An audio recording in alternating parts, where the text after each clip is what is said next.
This is a story that took place over 20 years ago, and it was during a 5 month long Arctic expedition. And it was about a little puppy I named Little Savage. You can see her in these pictures. You know, it's not exactly an appropriate name to, to name a little girl puppy, but there's a story behind this name. And it's an interesting story. But this little gal, she was born about a month before he departed for this Arctic expedition. It was a major expedition. It was called the Leffingwell expedition, and it was to follow the path, the route of Ernest de Koven Leffingwell, who explored the area in 1907 to 1914. And he explored the entire coastline of Alaska and also in parts of the inland areas, as you can see in these pictures, mountainous region. And he took 7 years to do it, and I spent 3 entire winters following his path, his route. And I had his personal journal and his hand drawn maps, and it was really interesting. I mean, I found the same places where he camped, and he described the country exactly the way it is today. But back to the story about Little Savage. She was born a month before the expedition.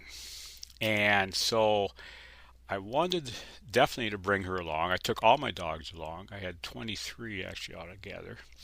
And I built a little wooden box for her, lined it with caribou fur, and I placed it in my sled.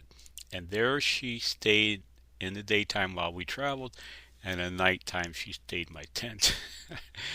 and as when she was, we were probably 2 or 3 weeks into the Arctic expedition, and every evening I would go out and gather firewood. Now, firewood isn't what you think. There aren't any trees there, and just willow brush, as you can see in these pictures. So I would go out in the evening and gather the firewood, gather the willow brush, and that's what I cooked with and heated the tent with. And before taking off that evening, um, I set a big, I mean a huge caribou steak by my wood stove to thaw out.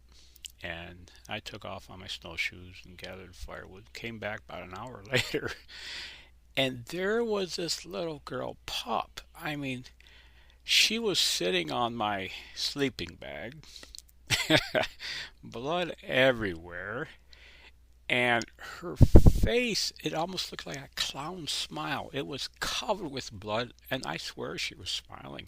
And she had a big pop belly, sitting there. And I said, "You little savage."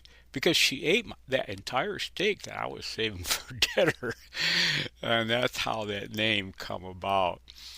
But this little gal, she grew up to be such a beautiful animal, beautiful dog, and eventually became a leader. But I want to tell you about the end of that winter when we were traveling.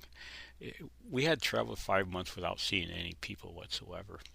And toward the end of the trip, I pulled into the village of Kaktovik, and it's a Inupiat village.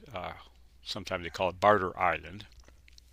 But I pulled in there, and Little Savage was running beside the sled. And the first person she saw, she just took off. She turned around and just disappeared over the hill. I said, "Oh no, what's going on?" And I realized that she hadn't seen any other people for 5 months.